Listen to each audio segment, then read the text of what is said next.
All right. Have we all laid our burdens down and checked our shame at the door? Yep. All right. Well, good morning, fellow Unitics, truth seekers, friends, and guests.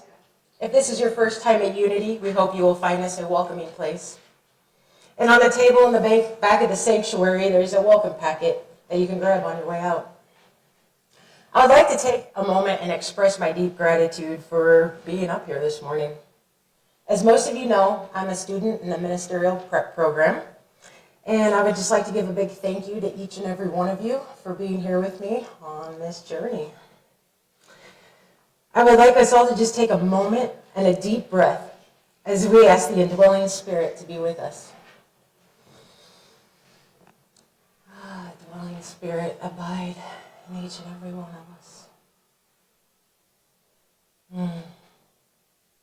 It sure gives peace in my heart and strength in my soul. Strength, the power of the month. What I will be speaking on this morning. In the New Revised Standard Version, the Bible tells us in Luke chapter 10, verses 25 through 27. On one occasion, a lawyer stood up to test Jesus. "Teacher," he asked, "what must I do to inherit eternal life?" "What is written in the law?" he replied. "How do you read it?" He answered, "Love the Lord your God with all of your heart, with all of your soul, with all of your strength, and with all of your mind. And love your neighbor as yourself." And he said to him, "You have given the right answer. Do this, and you will live." This is the parable of the Good Samaritan. He further explains who our neighbors are and how to treat them right. It's a great chapter, and I encourage everyone to read it. God wants us to love him with all of our heart, soul, strength, and mind. So I'm asking today, what does loving God with all of your strength look like to you? What are symbols or representations that you have for strength? The Webster Dictionary defines strength as the quality or state of being strong, the capacity for exertion or endurance. A synonym is might, which implies great or overwhelming power. In 2 Corinthians chapter 12, verse 9, it says, "My grace is all you need, for my power is the greatest when you are weak." That sounds like some wonder-working power to me. An antonym is weakness. In the song that we just listened to, he says, "What looks to me like weakness is a canvas for your strength." So if I got this right, all we have to do is exercise our prayer muscles, be still and know, then become strong in faith. We receive God's grace, and then receive peace, a peace that surpasses all understanding. Well, I think we got it. I don't think it gets any easier than this, and I think we can all go home now. The sermon is basically over.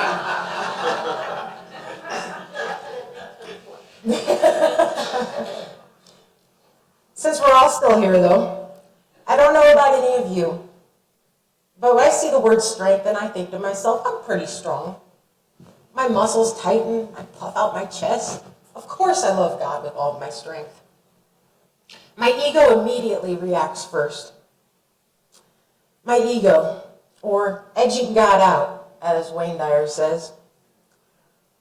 But I like to call it my tiny mind.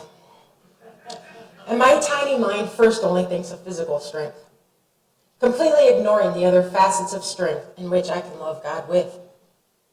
Then I'm sure for many of us, we hear the word strength and automatically start thinking of our weaknesses instead. Anyone else's brain do that? Yeah, it's pretty normal. I recently was having a conversation with someone, and it really opened my eyes to contrasting belief systems. We mean we're not all alike, we don't all think alike, react the same way. This person hears the word strength and thinks, well, I'm not very strong. And how can I give God a part of me that I do not feel that I fully have? How can I give God a part of me I do not feel I fully have? I thought this was a great question, and I pondered upon this. I felt an answer inside of me say, do it anyway, and do it right where you are. See, a group of people can read or hear the same thing and interpret it very differently. Interpretation through perception, our lens, the way that we see the world. To be honest, we only have the ability to perceive from where we are. And where we are might not be exactly where we want to be. Some of us think first with all of our hurts and woundedness, our strifes and dismay, with ourselves or within the world around us. And when it is first filtered through this lens, we probably don't see ourselves or the world as a place with a lot of hope. Others experience the birds always singing, the sun always shining. Life is pretty great in the world around us. While others fret about the sun shining too bright, and with all these birds singing, I better watch out. I don't want to get splattered on. What I'm saying is our belief system, or our paradigm, actually shapes our reality. This happens by the way that we see ourselves and the world around us. But most importantly, the way that we see our own value and our own worth determines what that reality is going to be. We all know that thoughts held in mind produce after their kind, one of Unity's principles. The great news is that with every new moment, we have the opportunity to be inspired, to think new thoughts, feel different feelings, simply by asking for help from the divine power that created us. Together, we have the capability to change our reality in a nanosecond. Like a thief in the night, our desperation can be spared, and we can be inspired and encouraged to try that new thing that we've been too scared to try. To dance like no one is watching. To love like we've never been hurt. Not only the hope to dream the unimaginable dream, but the will to pursue it. To go after those goals that you've put off for so long.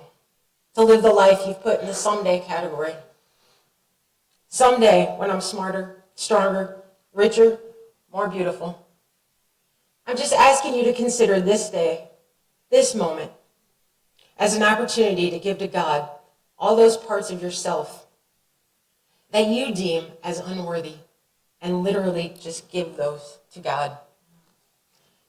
Give God all of your heart, soul, strength, and mind, or the absence of. Just do it now and do it right where you are. Let God fill those spaces with His grace.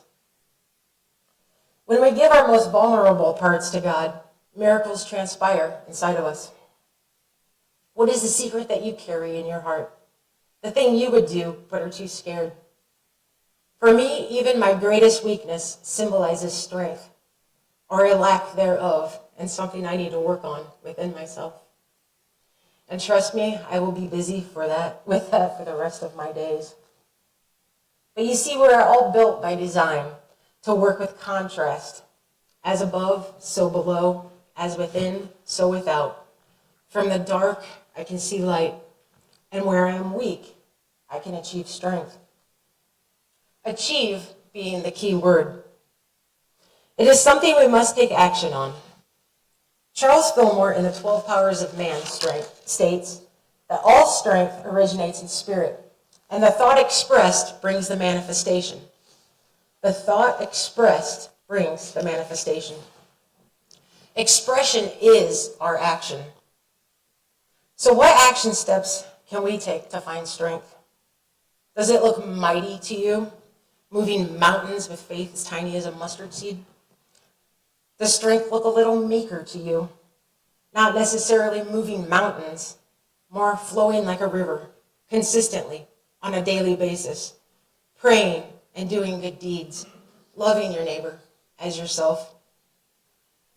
The consistency of this flow, though, will eventually erode the surrounding rocks and strengthen the flow of the river. The smallest of acts done consistently over a period of time can become a habit or second nature to us. I find comfort in that, and I hope you do too.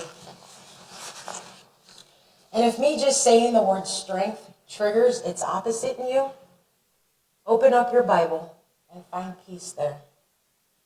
For in Isaiah 41, verse 10, it says, "So do not fear, for I am with you. Do not be dismayed, for I am your God. I will strengthen you and help you." So do not be afraid to hand your worries and fears to God, to lay them at the altar, to ask for the help and the strength that you need. In Philippians chapter 4, verse 13, we are reminded, "I can do all things through Christ who strengthens me." When Charles Fillmore said, "All strength originates in spirit, and the thought expressed brings the manifestation," that sounds pretty intimate between us and spirit. It doesn't sound like something that you can just give someone else. Like, "Hey, Camille, would you like some strength?" I wish I could. But there are other things that I can help you feel. Peace, comfort, hope. I can give you a listening ear, which can all lead to feeling strength. Is there a certain picture or person in your life that represents strength to you? Perhaps a song or a favorite movie that may inspire you? Enlivening the dormant strength that has always been within, that is just waiting for your imagination and participation? Pondering further, does an outside strength even exist? The symbols we define in our lives, are they just mirrors reflecting back to us where we feel strong inside already? Can an object give you strength? Perhaps the cross we wear around our necks? I think that they can be symbols for us to remember our own inner strength between us and God. This wedding ring, for example. I'm not wearing it. I was recently injured. So I'll get into that. My finger just isn't strong enough yet to hold this wedding ring. But this ring symbolizes strength to me. For instance, the material in which it's made. And I was recently reminded of that while the doctor was trying to cut it off my finger. Keyword trying. The ring prevailed. It was stronger than the cutting tool. It took a lot of physical human strength to finally pull it off my finger. It took inspiration from the divine to give us, and I mean all of us in there, the doctor and my wife and myself and the aide. It took the divine to give us inspiration. We had to pray upon it. The divine gave us thoughts to put into action. Thoughts of pouring more soap on my finger, using not one, but two people to pull it off. While I was holding my breath, maybe saying a few words, turning purple, and already affirming to God, "Thank you for getting this ring off of my finger." But that's how simple this process can look. Ask and you shall receive. So this ring that I have, it is tuned at Earth's frequency, which is 7.83 hertz. And the sales lady did this whole pitch on how much stability you have while wearing it. She tried knocking me over with it off. I put it on, she tried knocking me over with it on. I could feel a difference in my stability with it on. Was it a placebo effect? Did she plant the seed of strength within me? I think we all have the ability every day to plant seeds of hope, love, and strength in one another. There is power in friendships and kind exchanges. We as humans are made to congregate and uplift one another. It would be a lonely and boring world if we did not. At the time of my injury, I was really struggling with seeing the blessing in all of this. A wonderful teacher and friend tells me that every person you meet or situation that you're in is a lesson, a blessing, or both. I could easily see the lesson in it, but little did I know that divine love is working behind the scenes. Like it often does in our lives, Miracles seen and unseen, often not understood until weeks, months, years later, if at all. You see, my wife would have been using our snowblower that morning. A battery-operated snowblower that caught on fire that day. If you know anything about those lithium batteries, they're very dangerous. They're not even allowed on airplanes because of their risk of explosion. By me getting injured and needing her to drive me to the doctor and help pull this ring off my finger, she was not home to snowblow. But who was? My dad. My dad with a mechanical background, who reacted with years of electrical training, who knew exactly what to do in this situation. His first reaction was to pull the battery out when he could smell the electrical burning. Moments later, there were flames shooting out of it, and in that quick reaction, it not only saved his life, but my wife's life as well. You see, she would not have reacted the same way as my dad. And I mean, really, how many people without that knowledge and training would have? You see, miracles are happening all the time, all around us. God knows exactly who to put where at exactly the right time. There is this divine orchestration always going on. Always. Can you think of a moment in your life where God was already working everything out for you? Where he was turning a trial into a triumph?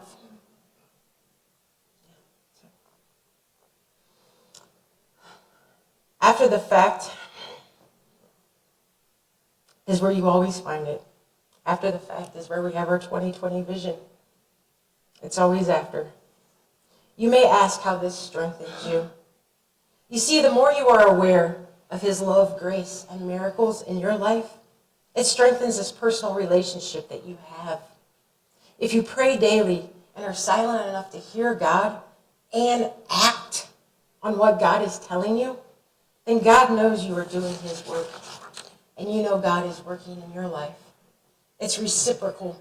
It creates this bond and this strength that cannot be broken.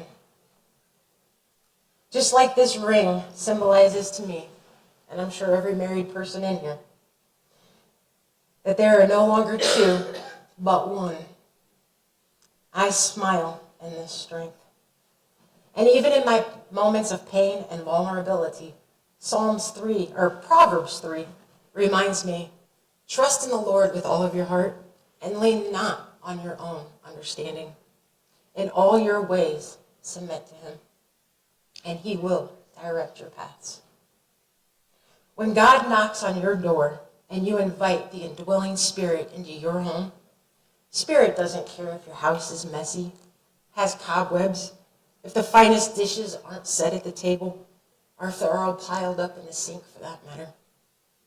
Your heart doesn't have to be fearless or strong. It doesn't have to be unbroken. It just has to be willing. That's it. Willing. When we ask the Spirit to help us, miracles happen. Through daily prayer, affirmations, meditation, when we invite God in, work that spiritual muscle, miracles do happen. When our thoughts are racing through meditation, but we say, okay, God, I give my racing thoughts to you, and we're able to quiet our minds and be still and know. Be still and know that if I do my part, God will meet me halfway and do his. Knowing through every kind deed and every act of love, through every door that you open for someone, through every smile, is us putting God into action, answering prayers and uplifting hearts, strengthening our community. Maya Angelou said, "The echoes of our past are not the reality of the present or future." So today I invite you to love yourself, to accept yourself, to give of yourself right where you are, imperfectly perfect, here now. And as we go into meditation, Cindy's going to play us some music.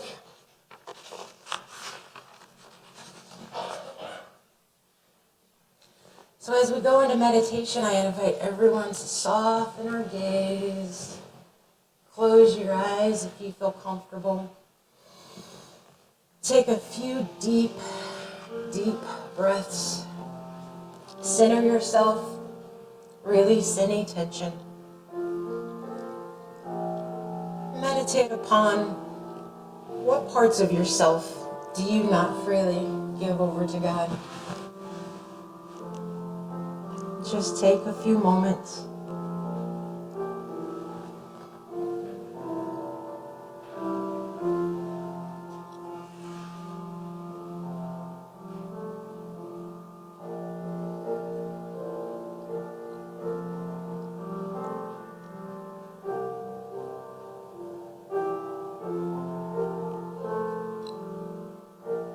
Staying in the silence, ask, how might this free you?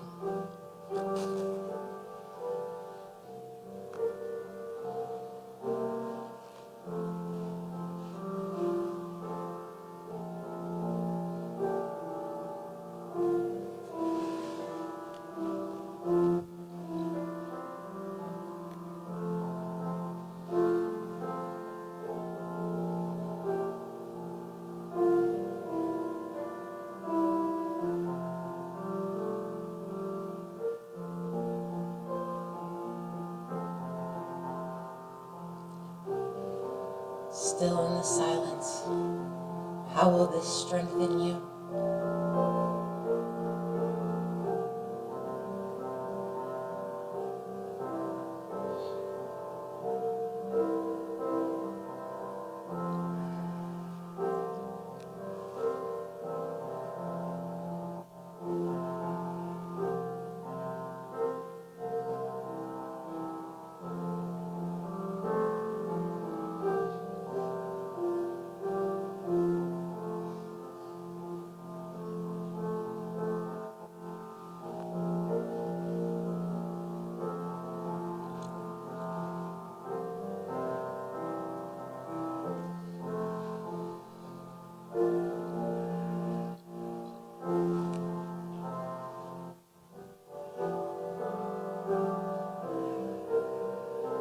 And whenever you're ready,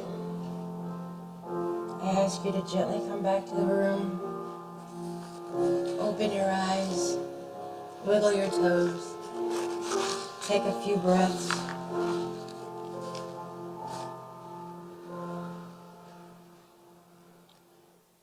And I would just like to close with a prayer that I found, a prayer for inner strength. Dear God, give us the strength to face the day and see the many blessings it contains. Give us the courage to walk on, no matter how long the path or how many turns in the road. Guide my thoughts so I will walk in love, peace, and with gratitude in my heart. Thank you.